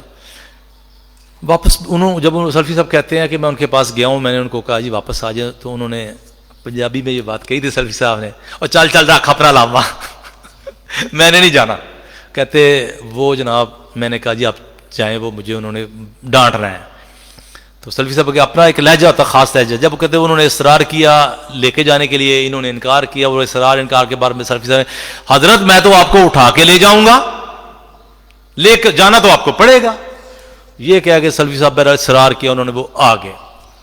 وہ لائبریری جو علامہ صاحب لائبریری میں بیٹھتے تھے، فرشی نشست ہوتی تھی ان کی، تو شیشے، یہ جس طرح یہ دروازے ہیں اس طرح یہ کھڑکیاں ہوتی تھیں ان کی، وہ دروازے ہوتے تھے، تو دور یوں نظر آ رہا ہوتا تھا جو شخص آ رہا ہے. تو ظاہر سی بات ہے جب انہوں نے دیکھا گیٹ سے وہ حضرت شیخ محترم وہ اندر تشریف لے کے آ رہے ہیں، تو جب وہ دروازے تک آئے ہیں، تو جب انہوں نے دروازہ کھولا تو آگے علامہ احسان علی ظہیر رحمہ اللہ کھڑے تھے. کس طرح کھڑے تھے؟ یوں ہاتھ جوڑے ہوئے تھے. یہ دیکھیں، یقین کریں شمشاد سلفی صاحب نے مجھے یوں ہاتھ جوڑ کے دکھایا. کہتے ہیں احسان علی ظہیر صاحب رحمہ اللہ نے یوں ہاتھ جوڑے ہوئے ہیں. کیا ہم جوڑ سکتے ہیں؟ نہیں جوڑ سکتے. بڑا پہاڑ سر کریں گے نا تو ہم فون کر کے یا میسج کر کے معافی مانگے، یا شیخ صاحب ہم سے زیادتی ہوگی معاف کر دیجیے گا. یوں احسان علی ظہیر جیسے بڑے بندے نے یوں ہاتھ جوڑے ہوئے تھے، یوں ہاتھ جوڑے ہوئے تھے. یعنی کہ اس محبت سے، اس پیار سے، اس نرمی سے، اس اخلاق سے، لیکن اپنے عقائد کے اوپر سمجھوتا کیے بغیر، اپنے معاملات کے اوپر سمجھوتا کیے بغیر ہمارے بزرگوں نے دین کو پھیلایا. حدیث آپ سب نے پڑھی ہوگی، لیکن وہ حدیث اس ساری گفتگو کا خلاصہ کر دیتی ہے کہ کس طرح تلخ سے تلخ سوال کا جواب نرمی سے دینا، اور کس طرح یہ اپنے اعصاب کو مضبوطی سے کنٹرول کرنا. نبی صلی اللہ علیہ وسلم سے بڑا نفسیات دان دنیا میں پیدا نہیں ہوا. میں یہ بات کہا کرتا ہوں کہ نبی کریم صلی اللہ علیہ وسلم سے بڑا نفسیات دان کوئی پیدا نہیں ہوا دنیا میں. اگر ان کے افعال کو، ان کے اعمال کو، ان کے روز و شب کو دیکھا جائے اور اس کے اوپر کتابیں لکھی جا سکتی ہیں، اس کے اوپر آپ نفسیاتی امراض کا علاج کر سکتے ہیں کہ رسول اللہ صلی اللہ علیہ وسلم نے کس طریقے سے، کس طرح کے معاملے کو کس طریقے سے ہینڈل کیا. ایک بات ہے کرنے والی کہ ایک شخص آتا ہے اور آ کے نبی سے یہ کہتا ہے مجھے زنا کی اجازت دے دیجئے. صحابہ کا عمل وہی تھا جو آج شاید ہمارا بھی ہو. ہم تو بہت کمزور ہیں، ہمارا یقیناً ہوگا. صحابہ ایک دم غصے سے کھڑے ہو جاتے ہیں، کوئی تلوار پکڑا ہے، کوئی مارنے کو بھاگ رہا ہے. رسول نے اس وقت بھی روکا، رک جاؤ رک جاؤ رک جاؤ. کوئی غصہ نہیں، کوئی ناراضگی نہیں ہے، محبت سے، پیار سے. میں آپ کو بتاؤں کل کی بات، یہ بتانا کہ آج کا کیا واقعہ سناتا ہوں، بڑا دلچسپ واقعہ سناتا ہوں یہ آپ کو میں. یہ کل کی بات ہے. یہ ہمارا ہم سے چھوٹا ہے ہمارا بھائی شام علی ظہیر، بڑا مزاج میں لوگ کہتے ہیں بڑا گرم ہے. بالکل ہے، بعض کا بڑا گرم ہو جاتا ہے، لیکن دیکھیں حکمت اور دنائی بھی اس بندے کے اندر ہے کہ 1 کنال سے مسجد شروع ہوئی تھی، 4 کنال مزید شامل ہو کے 12 کنال پہ جا رہی ہے مسجد. ایک شخص جو مسجد بن رہی تھی نا، مسجد بن رہی تھی، وہ اس دن کا واقعہ مجھے آج بھی یاد ہے. مجھے شام صاحب آئے گھر، مجھے کہتے ہیں کہاں بھائی جان؟ میں گھر ہوں یار. کہتے ہیں آئے گاڑی میں بیٹھے، مجھے گھر لے کے گئے. 1 کنال جگہ ہے، 1 کنال کا ہال ہے، اور اس کے ایک کونے کے اوپر ایک شیشے سے یوں پارٹیشن کی ہوئی ہے. میں نے کہا یہ کیا؟ یہ خواتین کے لیے ہے. کہتا بتایا کسی کو نہیں، مسجد ہے، لوگ اعتراض کریں گے. لائبریری ہے، اس کے اوپر اسلامک لائبریری لکھ رہا ہوں ابھی، اور لائبریری بنے گی، ساتھ میں نمازیں بھی شروع کریں گے. طریقہ کار ہے، ٹھیک ہے. اس میں کیا ہے؟ جب آپ کے اندر رکاوٹیں آتی ہیں، یہ حکمت ہے اس میں. اچھا، ایک صاحب تھے وہاں پہ، سبز جھنڈا لگایا ہوا اپنے گھر کے اوپر. انہوں نے، ان کو اندازہ ہو گیا، تو انہوں نے کیا کہا؟ انہوں نے کہا کہ مجھے لگتا ہے مسجد بنتی پی بابیاں دی، پھر میری قبر تو ننگے بنے گی. اب وہ آپ کو پتا ہے نا، میں نے کہا غصے والا بندہ بھی ہے. تو کہا ہاں صحیح کہہ رہے ہو، قبر صحیح کہہ رہے ہو، لاش تو ننگے بنے گی، تیری قبر تو ننگے بنے گی. اب دیکھیں مسجد بن گئی الحمدللہ. 1 کنال، 2 کنال، 4 ہوئی، 4 سے اس وقت 8، اب 4 کا ماشاءاللہ 10-12 کنال کا وہ کمپلیٹ پورا اسکول بھی ہے اس میں. شیخ صاحب جو اصل بات بتانے لگا ہوں، آپ حیران ہو جائیں گے. یہ بات خود تو انہوں نے بیان نہیں کی. وہ شخص 2 سال پہلے جس نے کہا تھا میری قبر سے گزر کے مسجد بنے گی، وہ کورونا میں مبتلا ہو گیا. وہ بستر پہ چلا گیا، کورونا میں مبتلا ہو گیا. شام علی جی کو پتا چلا، شام علی جی صاحب نے جا کے ان کی بیل دے دی. آپ کو تو وہی شام علی جی پتا ہوگا نا کہ جو سیاست میں بھی سخت سٹیٹس لگا رہا ہوتا ہے، کوئی اختلاف کرے تو اس کے ساتھ لڑنا شروع کر دیتے ہیں. ٹھیک ہے، وہ بھی وہ ایک خاندان، ان کی غیرت ہے، اللہ تعالیٰ اس کو بھی قائم رکھے غیرت کو، لیکن اس کی جا کے بیل دے دی. بیل دی ہے تو وہ پتہ انہوں نے بتایا جی وہ ان کو کوئی علامہ صاحب شام صاحب آئے ہیں، تو انہوں نے کہا جی ان کو کرونا ہوا، کہ نہیں کرونا کے لیے تو آیا ہوں، کوئی جب لوگ مل نہیں رہے تھے ایک دوسرے کو ہاتھ ملا رہے تھے. وہ جناب بڑا حیران ہوا. خیر وہ دروازے کھل گئے ڈرائنگ روم کے، انہوں نے جا کے اس کو سلام کیا، اس کو گلے لگایا، اس کے ساتھ حال احوال پوچھا. وہ کہہ رہا تھا قبر سے گزر کے مسجد بنے گی، یہاں پہ ایک کرونا کے مریض کے پاس سگی اولاد نہیں آ رہی، یہ آ کے گلے لگا رہا ہے. یہ وہ واقعہ جو میں پہلی دفعہ بیان کر رہا ہوں، یہ ہم نے کبھی نہیں یہ واقعہ بیان کیا، فیملی کا یہ سمجھ لیں ہمارے اندر کا واقعہ، نہ کہیں لکھا نہ بیان کیا. آج ایک موضوع چل پڑا تو میں بات کر رہا ہوں. وہ جناب اس کو گلے لگایا. اس نے کہا جی علامہ صاحب میں ٹھیک ہونا ہوتا ہے میں قدم بوسیلی حاضر ہوں گا. اس نے کیا کہا؟ میں ٹھیک ہونا ہوا قدم بوسیلی حاضر ہوں گا. شام صاحب کے مرکز میں کچن چلتا ہے، اس میں 1000-1500 بندہ اس وقت بھی صبح کا ٹائم سحری کرتا ہے اور رات کو افطاری کرتا ہے، اور سارا سال وہاں کھانا کھایا جاتا ہے. ان کا جو کچن تھا، اگر کوئی بچہ وہاں پہ گیا ہوا، پہلے وہ بالکل سینٹر میں آ گیا ہوا تھا سین کے، تو ان کا ارادہ تھا کہ اگر ہمیں دیوار کی دوسری طرف کوئی جگہ مل جائے تو ہم لے لیں. وہاں پہ گھر بھی کرا تھا 8 مرلے کا. انہوں نے سوچا وہ 8 مرلے کا گھر لے کے وہاں پہ کچن بنا لیا جائے. ایک تو یہ ہے یوں سمجھ لیجیے جیسے یہ دیوار ہے، اس کے دیوار کے باہر جو کچن ہے یہ سینٹر میں، اور وہ باہر چلا جائے، کتنی شاندار آپ کی مسجد بھی سیدھی ہو جاتی ہے اور وہ چیز باہر نکل جاتی ہے. وہ جو گھر بیچ رہا تھا وہ اسی پیر صاحب کا مرید تھا. اس نے بابا جی نے جنہوں نے کہا تھا میں قبر سے گزر کے بنا کے دوں گا، وہ 10 لاکھ روپیہ سستا لے کے دیا گھر. بولیں کیا خیال ہے؟ اور اگر سچی مچی قبر ہی کھود دیتے کہ جی اسی گل پوری کرنی ہے، اسی قبر دے اوتے ننگ کے پیر رکھے جانا تاڑے دے، وہ بھائی ایسے نہیں ہوتا. ہم اس مسلک کے ماننے والے ہیں کہ جس میں عقیدے پہ سمجھوتا کوئی نہیں ہے اور اخلاق کے اوپر بھی سمجھوتا کوئی نہیں ہے. عقیدے کے اوپر معمولی سمجھوتا بھی نہیں کیا جا سکتا. وہ جو میں نے مثال دی شروع میں کہ جہاں پہ شرک کا معاملہ آئے گا، بدعت کا معاملہ آئے گا، برداشت نہیں کیا جائے گا، بدعت کا رد کیا جائے گا، بدعتی کو محبت سے سمجھایا جائے گا، شرک کا رد کیا جائے گا. شرک مشرک کا تب تک مشرک سے نرمی سے معاملہ کیا جائے گا تب تک وہ آپ کے لیے آپ کو یقین ہو جاتا ہے کہ یہ بندہ صحیح نہیں ہونے والا، اس کے بعد وہ آپ کے لیے نقصان کا سبب بن رہا ہے، پھر آپ کریں سختی. اسلام یہ تو نہیں کہتا کہ تلوار کو ہمیشہ نیامی ڈال کے رکھیں، پھر آپ جو بھی اس موقع کے مطابق جو سختی ہے وہ کی جا سکتی ہے. اگر وہ آپ کے ساتھ زیادتی کی کر رہا ہے تو آپ زیادتی کے مقابلے میں مزاحمت کر سکتے ہیں، حدود و قیود کے اندر رہتے ہوئے، قانونی دائرے کے اندر رہتے ہوئے. یہ نہیں ہے کوئی زیادتی کر جائے تو آپ کہیں جی اخلاق یہ ہے لمبے لیٹ جاؤ. اخلاق کا قطعاً یہ مطلب نہیں ہے، لیکن اخلاق کا یہ مطلب ضرور ہے کہ جب آپ کی گفتگو کریں گے، جب ان کے کسی بزرگ کا ذکر کریں گے، آپ اس بنیاد کے اوپر کہ اس کے دل کے دروازے کھل جائیں. میں نے ایک بار لکھا تھا مضمون کہ مرزا غلام احمد قادیانی کو بھی گالی نہیں دینی چاہیے. سبب کیا تھا؟ سبب یہ تھا، یہ تو نہیں ہے کہ ایک کذاب کے ساتھ محبت کا معاملہ کر لیں. ایک مدعی نبوت ہے، جھوٹا کذاب ہے اور سیدھا سیدھا گستاخ ہے، اس کے ساتھ محبت کا معاملہ کر لیں، اس کے بارے میں زبان نرم کر لیں؟ ہرگز نہیں. اگر آپ دل کے اندر رکھ کے کوئی نرمی زبان نرم کریں گے تو پھر آپ اپنے ایمان کی خیر بنائیں، پھر آپ اپنے ایمان کو ترازو میں رکھ کے تولیں کہ آپ کا ایمان بھی باقی بچا کہ نہیں بچا.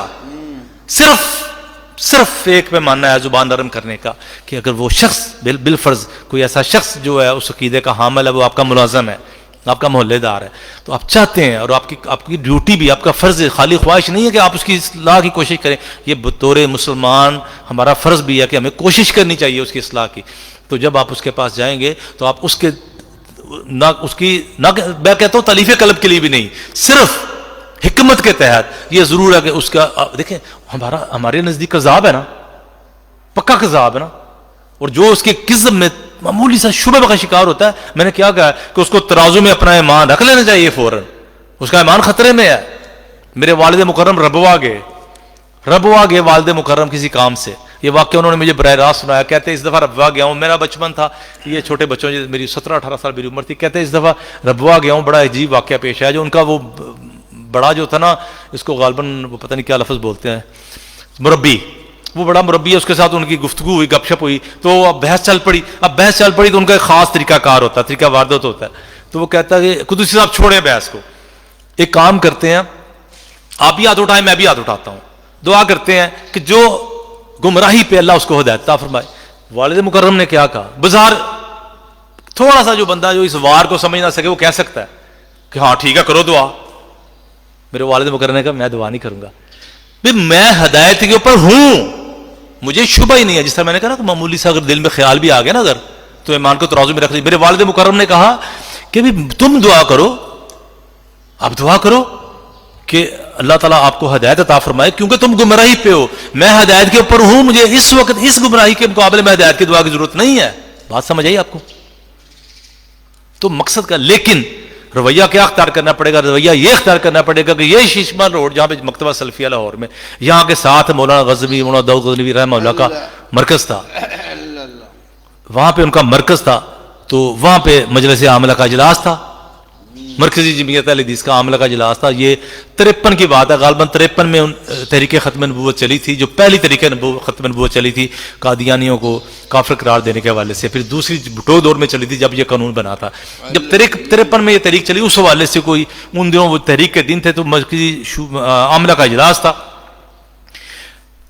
غالباً مولانا محی الدین قصوری تھے، یہ میرا تھوڑا سا اشتباہ ہو رہا ہے مجھے، غالباً مولانا محی الدین قصوری تھے یا مولانا محمد علی قصوری تھے، بہرحال محی الدین قصوری رحمہ اللہ ادھر سے نکلتے ہیں تو نیلا گنبد سے گزرتے ہیں، تو وہاں پہ جلوس آ رہا ہے ختم نبوت کا، وہ پہچانتے نہیں تھے، تو انہوں نے ان کو گاڑی کو بھی گھیر لیا، کہا مرزا قادیانی کو گالی دو تاکہ تمہارا ایمان ثابت ہو۔ اب ایمان، وہ کہتے ہیں دیکھو بھائی میں مسلمان ہوں، مجھے تم کلمہ کہو کلمہ سنا دوں گا، مجھے قرآن پاک کہو قرآن پاک سنا دوں گا، میں احادیث کہو میں احادیث سنا دوں گا، گالی میں نہیں دے سکتا۔ اب گالی کس کو دینی ہے؟ مرزا کو، ہجوم سر پہ ہے، تو وہ اپنے اخلاق کے اوپر سمجھوتہ کرنے کے لیے تیار نہیں ہے۔ ان کو گالی دو، مرزا قادیانی کو چھوڑ دیں گے۔ اللہ کی مشیت، اللہ کی قدرت، اللہ کا انعام کہ علاؤ الدین صدیقی وائس چانسلر تھے پنجاب یونیورسٹی کے، وہ گزر رہے تھے، وہ انہوں نے مولانا کو دیکھ لیا۔ اب بدقسمتی کی بات یہ ہے کہ آپ کو تو مولانا محی الدین قصوری کا بھی نہیں پتا ہوگا، ہمارے اسلاف تھے یار، یہ ہمارے بزرگ تھے۔ اگر آپ کو صرف قصوری فیملی کا پتہ چل جائے نا، قصوری فیملی کی خدمات کا، تو آپ نام لکھ ان کا چومے۔ مولانا کو انہوں نے پہچان لیا، انہوں نے کہا یار جان دو، یہ اہل حدیثوں کا امام ہے، اہل حدیثوں کا بزرگ ہے، کیا کر رہے ہو؟ ان کی جان خلاصی چلے گئے، لیکن انہوں نے کہا میں نے مرزا کو گالی نہیں دینی۔ اب کیا ان کے دل میں کوئی نرمی تھی؟ جو تحریک خاتم نبوت کے لیے اجلاس کر کے آ رہے ہیں، لیکن یہ ہے کہ ان کا وہ کہتے ہیں ہمارا اخلاق ہے، ہمارا معیار ہے۔ مولانا ثناء اللہ امرتسری رحمہ اللہ نے ایک خاص اسلوب رکھا مرزا کے بارے میں، آپ ان کے رسالے کتابیں اٹھا کے دیکھیں، ان کا ایک خاص اسلوب تھا مرزا کے بارے میں، ہرگز ان کے دل میں احترام نہیں تھا، لیکن وہ چاہتے تھے، ہمارے بزرگوں کا طریقہ کار یہ تھا، ان کا مقصود یہ تھا کہ وہ لوگ جو شرک و بدعت میں مبتلا ہیں ان کے سروں پہ توڑے نہ مارے جائیں، ان کے دلوں کے دروازے کھولے جائیں۔ بات سمجھ رہے ہیں کہ ان کے دلوں کے دروازے محبت سے کھلتے ہیں۔ میں نے شروع میں مثال دی تھی، میں کسی بچے کو کہوں گا نا ڈانٹ کے پینسل پڑھا، مجھے نہیں پکڑائے گا، پولیس اسٹیٹ تو نہیں کہ پولیس کے ڈنڈے کے دور پہ عقیدہ بدلوا لیا جائے۔ اور پھر اس کے بعد اگلی بات یہ ہے کہ سب سے زیادہ یہ ہمیں ضرورت ہے کہ ہم اپنے زبانوں میں، اپنے لہجوں میں نرمی رکھیں۔ کیوں ضرورت ہے؟ سیدھی سی بات ہے، زمینی حقائق ہے، ہم تھوڑے، ہمیں ضرورت ہے کہ ہم یہاں پہ 4 گھر ہیں محلے میں اور 40 گھر ہیں، ہم نے 40 گھروں کی اصلاح کرنی ہے اور 4 گھر ہیں، ہم ان کے اوپر وہ تلوار نکال کے بیٹھ جائیں گے تو ہم اپنے آپ کو خطرے میں بھی ڈالیں۔ حکمت کے بھی خلاف ہے، فہم کے بھی خلاف ہے، ہمارے بزرگوں کی روایت کے بھی خلاف ہے اور حکمت کے بھی خلاف ہے۔ تو یہ ہمارے بزرگوں کا طریقہ تھا، جس کے نتیجے میں نے کہا 3 مساجد سے 1000 مساجد ہو گئی الحمدللہ۔ شیخ صاحب آرڈر کر دیجیے جب ختم کرنا ہے، میں نے لگ گئے رہو۔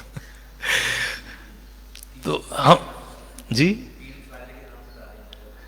دیکھیں، ایک جو ہے مسجد چینیا والی تھی، مسجد چینیا والی جو ہے وہ پاکستان بننے سے پہلے کی مسجد بنی تو اورنگزیب عالمگیر کا ایک گورنر تھا، سرفراز اس کا نام تھا، یہ اس نے مسجد بنائی تھی چینیا والی مسجد۔ اس کا بھی بتا دیتا ہوں آپ کو، اس کے حوالے سے مختلف روایات ہیں، جس میں ایک روایت یہ ہے کہ اس کو وہ معتوب ہو گیا، اس کی کوئی سزا سنائی گئی تو اس نے اپنے جتنا تھا اس کو پتہ چل گیا کہ مجھے سزا ہو جانی ہے، اس نے اپنے سزا سے پہلے اس نے اپنے سارا جو سرمایہ تھا اس نے مسجد بنا دی۔ تو یہ مسجد اورنگزیب عالمگیر کے دور میں مسجد بنی تھی. تو بعد میں جو یہ مسجد ہے اہل حدیث حضرات کے زیر انتظام آ گئی. تو یہ پاکستان بننے سے پہلے اس میں جو مولانا عبد الواحد غزنوی، جو مولانا عبد الجبار غزنوی، امام عبد الجبار غزنوی جن کو کہا جاتا ہے، ان کے وہ چھوٹے بھائی تھے. تو حضرت عبداللہ غزنوی رحمہ اللہ کے بیٹے تھے. تو انہوں نے بڑی ماریں کھائیں ہمارے اس مسئلے کے لیے، اس دین کے لیے. غزنوی فیملی میں آپ یہ اندازہ کیجئے، مولانا عبداللہ غزنوی کابل میں تھے، اور کابل میں جب حدیث پڑھی رفع صبابہ کی اور رفع جدین کی، دونوں واقعات ملتے ہیں، انہوں نے اس کے اوپر عمل شروع کر دیا. تو بادشاہ نے کہا کہ یا تو یہ سنت چھوڑ دو یا یہ شہر چھوڑ دو. بڑا مشکل ہوتا ہے اپنا شہر چھوڑنا، بڑا ہی مشکل ہوتا ہے. آپ لوگ آئے ہوئے نا دوسرے شہروں سے 15 دن کے لیے، 20 دن کے لیے، امی بھی یاد آ رہی ہے، ابو بھی یاد آ رہے ہیں، اور 20 دن بعد چلا جانا ہے اور گھر بھی یاد آ رہا ہے. جب بندہ رسول اللہ صلی اللہ علیہ وسلم جب مکہ چھوڑا تھا نا، تو اس سے پہلے جب وحی آئی، تو جب سیدہ خدیجہ ان کو لے کے گئیں، تو وہ انہوں نے کہا تھا کہ ایک وقت آئے گا آپ کو مکہ والے نکال دیں گے. کاش میں وقت تب آپ کے ساتھ ہوتا اور آپ کی نصرت کرتا. ورقہ نے کہا تھا یہ. تو رسول اللہ صلی اللہ علیہ وسلم نے حیرت سے کہا تھا، حیرت سے، کیا وہ مجھے نکال دیں گے؟ یہ آخری بات کر کے میں بات ختم کروں گا. کیا وہ مجھے نکال دیں گے؟ کون نکال دیں گے؟ نبی کریم صلی اللہ علیہ وسلم جب پیدا ہوئے ہیں، سب کو پتا ہے باپ فوت ہو چکے تھے، اور باپ لاڈلا باپ تھا. عبداللہ جو تھے لاڈلے تھے عبد المطلب کے، لاڈلے اتنے کہ منت مانی، تو منت میں مانی تو کہ میں اپنا ایک بیٹا ذبح کر دوں گا. تو جب وہ چڑھاؤں گا بتوں کے اوپر، تو جب وہ کام ہو گیا پورا، تو انہوں نے وہ قرآ نکالا، قرآ عبداللہ کے نام نکل آیا. اب عبداللہ کے نام قرآ نکل آیا تو دل بند. عبداللہ جائے تو جان کیسے بچے؟ خیر وہ لمبا قصہ ہے. قرآن نکالا، ایک کسی نے کہان نے کہا کہ آپ اس طرح کرو، اس طرح کرو، اس طرح کرو. وہ ایک جو بھی توریا تھا ان کا، جو بھی انہوں نے کیا وہ ہفتے کرو، اور اس مچھلیاں پکڑنے والا کام. عبداللہ بچ گئے، لیکن عبداللہ بچ نہ سکے، وفات ہو گئی ان کی. نبی کریم صلی اللہ علیہ وسلم پیدا ہوئے. جب ایک بچہ نا پیدا ہو چکا ہوتا ہے، سال کا ہوتا ہے، 2 سال کا ہوتا ہے نا، تو باپ فوت ہو جاتا ہے نا، تو گھر والے روتے ہیں اپنے بھائی کو، اور 7 بچے کو چوم رہے ہوتے ہیں. ایسے ہی ہوتا ہے نا کہ یار ہمارے بھائی کا بیٹا. باپ پہلے فوت ہو چکا ہے اور بیٹا بعد میں پیدا ہوا ہے. محبت کا کیا عالم تھا. جب بیٹا پیدا ہونے کی خبر ملی نا کہ عبداللہ جو رخصت ہو چکے دنیا سے، ان کے گھر بیٹا پیدا ہوا تھا. ابو لہب جس کے بارے میں ایک واقعہ بنایا ہوا ہے کہ اس کی وہ انگلی کو جو ہے اس دن وہ مطلب عذاب نہیں ہوتا یا پانی ملتا ہے، تو وہ جناب علی جو اپنی لونڈی آزاد کر دی. اتنی محبت کا معاملہ. چہیتے تھے، چہیتے، آنکھوں کا تارا تھے. گود نہیں اترتے کہ ایک خالہ کی، ایک چچا کی گود سے اترے، تایا کی گود میں بیٹھے. اور عبد المطلب بھی جب انہوں نے فوت ہوئے تو وصیت کر کے گئے کہ یہ اس کا خیال رکھنا، اور یہ اب اس کا مطلب یہ کریں گے، اس کے دیکھ بھال یہ کریں گے، زبیر کریں گے، پھر ابو طالب کریں گے. تو اتنا لاڈلے. وہ ان کو کہا یہ مکے والے نکال دیں گے، اور مجھے مکے والے نکال دیں گے. دل بند ہوتا ہے، دل بند ہوتا ہے کہ یار یہ مکہ، یہ گلیاں جن گلیوں میں بندہ کھیلا ہوتا ہے. تو وہ جناب علی جو ہے نا، پھر ایک اور بات، آپ جب بھی سیرت کی کتاب پڑھیں گے نا، پھر بندے کو اندازہ ہوتا ہے کہ ہم آج یہاں مسجدوں میں بیٹھے ہیں، ہمارے لیے کس نے کیا کیا مارے کھائی ہوئی ہیں. ہمارے نبی نکلے تھے. جناب کی تقریب میں علامہ صاحب نے کہا تھا کہ جب تمہارے اوپر تکلیفیں آتی ہیں نا، تو آمنہ کے لال کی تکلیفوں کو یاد کر لیا کرو. نبی جب نکلے ہیں مدینے کو، ہجرت کرنے جا رہے ہیں، کتنا بڑا ثواب کا کام ہے ہجرت. آپ اہل علم بیٹھے ہوئے، ہجرت کتنا بڑا مقام ہے، ثواب کا کام ہے. رسول کا عمل ایک نظر ملتا ہے اس میں. پلٹ کے مکے کو دیکھ رہے تھے، پلٹ کے مکے کو دیکھ رہے. یار ان گلیوں میں، ان چواروں میں کھیلا ہوں، یہاں میرے تائے چچے انہوں نے مجھے پیار کیا ہوا ہے، یہاں پہ میری محبت تھی، یہاں پہ مجھ سے زیادہ معزز کوئی نہیں تھا، انہوں نے مجھے یہاں سے نکلنا پڑ گیا. تو عبداللہ کو کہا رفع جدین چھوڑ دو، یا رفع صبابہ چھوڑ دو، یا پھر کابل چھوڑ دو، نکل جاؤ یہاں سے، غزنی چھوڑ دو. غزنی کے تھے. عبداللہ نے کہا سنت نہیں چھوڑوں گا، شہر چھوڑ دوں گا. انہوں نے شہر چھوڑا. آج ہم یہاں شہر میں بیٹھے ہوئے ہیں، آج ہم یہاں گفتگو کر رہے ہیں، تحفظ کے ساتھ، پوری ہمت اور طاقت کے ساتھ گفتگو کر رہے ہیں. دوسری مسجد جو تھی، یہ جو چوک دالگرہ والی مسجد، اس کے بارے میں کہا جاتا ہے ایک چھوٹی سی مسجد تھی جس کو چھوٹی چینیا والی کہتے ہیں، اور ایک اس کے فوراً بعد بنی تھی ایک مسجد حمزہ بنی تھی، وہ پہلے سال میں بنی تھی. اس کے بعد پھر پہلے سال میں مسجدیں بنی ہیں. تو یہ 3 مسجدیں تھیں جن کے بارے میں کہا جاتا ہے کہ یہ مسجدیں تھیں. تھی اگر میری معلومات میں کوئی کمزوری نہیں ہے. تو اس کے بعد الحمدللہ آپ کے سامنے ہے کہ اللہ نے بہار لگا دیا. تو اللہ تعالیٰ سے دعا ہے کہ اللہ تعالیٰ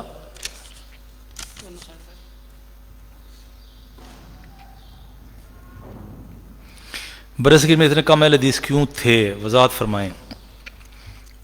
دیکھیے پہلی تو بات یہ ہے کہ جو برصغیر ہمارے یہاں جو تصور ہے نا، میں آپ کو بتاتا ہوں کہ ہمارے یہاں جو تصور ہے کہ برصغیر کا ہمیں دلی کا ہی پتہ ہے، ہمیں دلی کا پتہ ہے، آگرے کا پتہ ہے، جو ہم نے کتابوں میں پڑھا ہوتا ہے یہ مرکزی کا. ہمارے یہاں پہ جو اسلام جو اس علاقے میں آیا نا، اس علاقے میں یہ اسلام ہمارے یہاں آیا ہے تقریباً 7ویں صدی، یعنی کہ 7ویں صدی 8ویں صدی ہجری میں یا عیسوی میں. وہ آیا افغانستان کے راستے. جو افغانستان کے راستے جو اسلام آیا ہے وہ اپنی اصل میں ہی خالص نہیں تھا، وہ ایک تصوف کے ملغوبے میں لپٹا ہوا اسلام آیا. بنیادی بات یہ ہے، سمجھ آئی نا بات کی. تو اس کے بعد جو وہ اسلام پھیلا ہے، اس کے بعد جو بنیادی طور پہ پھر وہ اسلام جو آیا ہے وہ تبلیغ کے لیے اسلام نہیں آیا. اس میں اگرچہ بعض تھوڑا بہت مقاصد ایسے نظر آتے ہیں، جس طرح محمود غزنوی کا نظر آتا ہے کہ میں بت فروش نہیں ہوں، بت شکن ہوں، لیکن عموماً یہ ہوتا تھا کہ وہ ایک جو افغانستان کے طرف سے حملے ہوتے تھے وہ عموماً کشور کشائی کے لیے، سلطنت کو وسیع کرنے کے لیے ہوتے تھے. وہ مسلمان ہوتے تھے، لا محالہ ان کا ساتھ جاتا تھا. جس طرح ایسٹ انڈیا کمپنی آئی، یہاں پہ عیسائی نہیں تھے، ایسٹ انڈیا کمپنی آئی تھی قبضہ گیری کے لیے، قبضہ کرنے کے لیے، ساتھ ان کا مذہب بھی آیا. ابھی آپ مال روڈ پہ جائیں تو 6 چرچ مال روڈ پہ پڑے ہوئے ہیں، جگہ جگہ ان کی بستیاں بھی ہیں، سارا کچھ ہے. لیکن وہ بنیادی طور پہ اپنی عیسائیت کی تبلیغ کرنے کے لیے نہیں آئے تھے، لیکن وہ آئے تھے اپنے ملک فتح کرنے کے لیے، ساتھ ان کے یہ لوگ آئے تھے. اسی طرح یہ معاملہ یہ ہوا ہے کہ یہ جو اسلام اس طرف سے آیا نا، تو وہ بذات خود وہ جو 100% خالص اسلام جس کو کہنا چاہیے وہ خود خالص نہیں تھا. آپ دیکھ رہے ہیں وہ تصوف کے دامن میں لپٹا ہوا اسلام تھا. اس کے بیچ میں سے یہ ہمارے بزرگ جو ہیں انہوں نے بیٹھ کے آپ کو مطلب یہ ہے کہ قرآن و حدیث کو کی تبلیغ کو اس کو عام کیا، اور بڑی محنتیں کرنی پڑیں اس دور میں. پھر اگلا مسئلہ یہ ہوا کہ وہ جو جتنے دور کے ڈول سہانے جتنے وہ بادشاہ رہے ہیں، پہلے وہ غزنوی آئے، غزنوی کے بعد وہ خاندان غلامہ ہوا، غلامہ کے بعد غوری، اس کے بعد خلجی آئے، اس کے بعد آخر پہ جو دوسرے آئے مغل آئے. یہ بذات خود ان میں جو ایک آدھ بادشاہ جو ایسا تھا جو بہت صحیح عقیدہ تھا، ان کے اپنے عقائد میں بہت صاف ستھرے عقائد نہیں تھے. بلکہ اب اگر اکبر کا دین الہی پڑھیں تو آپ کہیں گے یار یہ موجودہ لبرلزم تو اس سے بھی کچھ تھوڑی سی بہتر چیز ہے کہ اگر دین کا مذہب کا انکار کرتا مقابلے میں اپنا مذہب ایجاد تو نہیں کرتا نا. تو اس لیے اس وجہ سے یہ ہے کہ اگر دیکھا جائے کہ کم رہے ہیں. اس کے علاوہ اور بھی کئی وجوہات ہیں کہ اہل حدیث کام میں دوسرے زیادہ ہیں. دوسرے وجہ میں نے بتائی آپ کو کہ بادشاہوں کا مذہب کیا تھا. یہ ایک بنیادی بات ہوتی ہے کہ جو قوم ہوتی ہے، عوام ہوتی ہے، بادشاہوں کے دین کے اوپر ہوتی ہے. تو بادشاہوں کو جو دین مذہب تھا وہ آپ لوگوں کو پتہ ہی وہ کیا تھا. تو نتیجہ تن یہ ہے کہ بادشاہوں کو جس میں سہولت ملتی ہے تو وہ اسی کو پروموٹ کرتے ہیں، اسی کی ترویج کرتے ہیں. ہمارے جو بزرگ تھے انہوں نے تو اس میں سے جگہ بنائی ہے. انہوں نے تو اس یعنی کہ ایک جہاں پہ وجود نہیں تھا اس میں سے وہ انہوں نے جگہ بنائی ہے. یہ بات تھی. حکمت اور منافقت کو کیسے جانیں؟ دیکھیے میرے بھائی، میں نے تو یہ بالکل شروع میں یہ بات بتا دی ہے کہ حکمت اور منافقت میں جو ہے لفظ منافقت تو بڑا سخت لفظ ہے. یہ ہے کہ مداہنت کا لفظ کر لیں استعمال زیادہ بہتر ہے کہ تبلیغ دین کے لیے حکمت جو میں نے کہا کہ رویے میں ہونی چاہیے. رویے آپ کے ہونے چاہیے. عقائد میں اگر آپ وہ پڑ جاتے ہیں نا جس کو کہنا چاہیے اعتدال، رواداری و اعتدال. رواداری اعتدال پتہ کیا ہوتا ہے؟ رواداری اعتدال یہ ہوتا ہے کہ تحریک خدمت نبوت چلی، 53 بھی چلی اور 74 میں چلی. وہ رواداری یہ تھی کہ ہمارے بزرگوں نے اور دوسرے مسالک نے سب نے مل کے تحریک خدمت نبوت چلائی. تو ان کو مسلمان سمجھ کے چلائی، ان کے ساتھ مل بیٹھے، کھایا پیا، اٹھے بیٹھے. یہ رواداری ہوتی ہے. اس کے بعد یہ تو نہیں تھا کہ ان کو مسلمان ہی نہیں سمجھتے تھے، مسلمان سمجھتے تھے. اس کے بعد یہ ہے کہ ان کی خوشی غمی آتی ہے، آپ کے محلے میں ہوتے ہیں، اب یہ رواداری کا تقاضا، آپ ان کی خوشی غمی میں شریک ہوں جہاں پہ. بلکہ حضرت شیخ عبد المنان نور پوری رحمہ اللہ کہا کرتے تھے جو یہ بدعات ہوتی ہیں نا، بدعات جو میت کی بدعات ہوتی ہیں، یہ تدفین کے بعد، جنازے کے بعد شروع ہوتی ہیں، پہلے کوئی نہیں ہوتی. تو بات یہ ہے کہ رواداری بھی پہلے ضرورت ہوتی ہے. رواداری یہ ہے کہ کسی کے گھر میں میت ہوتی ہے آپ ان کے گھر جائیں، ان کو صبر کی تلقین کریں، ان کو دلاسا دیں، ان کے گھر میں اگر کھانا نہیں ہے کھانا پہنچائیں، سارا کچھ کریں. لیکن اگر وہ اگلے روز وہ بیٹھ جاتے ہیں گٹکیاں لے کے، وہ گٹریاں لے کے، کل اس میں آپ نہ شریک ہوں. رواداری یہ ہے کہ اس کے گھر کھانا پہنچائیں. حکمت یہ ہے کہ نرمی سے پیش آئیں. اگر وہ اس کو آپ سمجھتے ہیں کہ یہ آپ کی بات مان سکتا ہے، اس کو کہیں یار یہ رسم کل جو ہے اس کا اسلام سے تعلق نہیں، محبت سے سمجھائیں. کل اس کے گھر میں میت ہوئی ہے، اس کو کہیں اور کی کرنا پہ آئے، حرام کام کرنا پہ، اس کو بھائی یہ اللہ کے نبی کا کوئی حکم نہیں تھا، یہ دین اسلام میں نہیں. یہی ہے، اتنا فرق ہوتا ہے حکمت میں. اور حکمت اور مدانت کیا ہوتی ہے؟ مدانت یہ ہوتی ہے کہ آپ اس کو کہہ بھی نہیں سکتے اور وہ آپ کو اصرار کرتا ہے، آپ کو اصرار کرتا ہے، وہ بہت زیادہ کہتا ہے جی کھائیں کھائیں لیں بیٹھیں، تو آپ شرم و شرمی اس کو حرام سمجھتے ہوئے آپ جا کے وہاں پہ گھٹریاں پڑھنی شروع کر دیتے ہیں. یہ مدانت ہے. حکمت یہ ہے کہ اس کو محبت سے منع کر دیں. غیرت یہ ہے کہ آپ نے نہیں بیٹھنا، کسی صورت نہیں بیٹھنا. یہ ہر چیز کو اس کے اپنے مقام پہ رکھیں. دوبارہ جملہ بولوں گا، رواداری عقائد میں نہیں ہوتی. کوئی آپ کے عقیدے کے اوپر آ کے بات کرے تو آپ رواداری میں اس کے اپنے عقیدے پہ سمجھوتا کر لیں، پھر آپ کے ایمان کو ترازو میں تولنا پڑے گا. لیکن رواداری یہ رویے میں ہوتی ہے. رویہ آپ نے نرم رکھنا ہے. اگر اس کی غلطی نکالنی ہے تو اس کی غلطی بھی محبت سے نکالنی ہے، پیار سے نکالنی ہے. اگر آپ نے اپنی وہ اگر آپ کی غلطی نکالتا ہے اور آپ نے اپنی بات کرنی ہے تو محبت سے اپنا موقع پیش کرنا ہے. بس اتنی یہ فرق ہے مداحنت میں اور رواداری میں اور حکمت میں. دعاؤں کی درخواست ہے. مجھے اجازت دیجیے، میرا سفر زیادہ ہے، میں نے افطاری گھر جا کے کرنی ہے.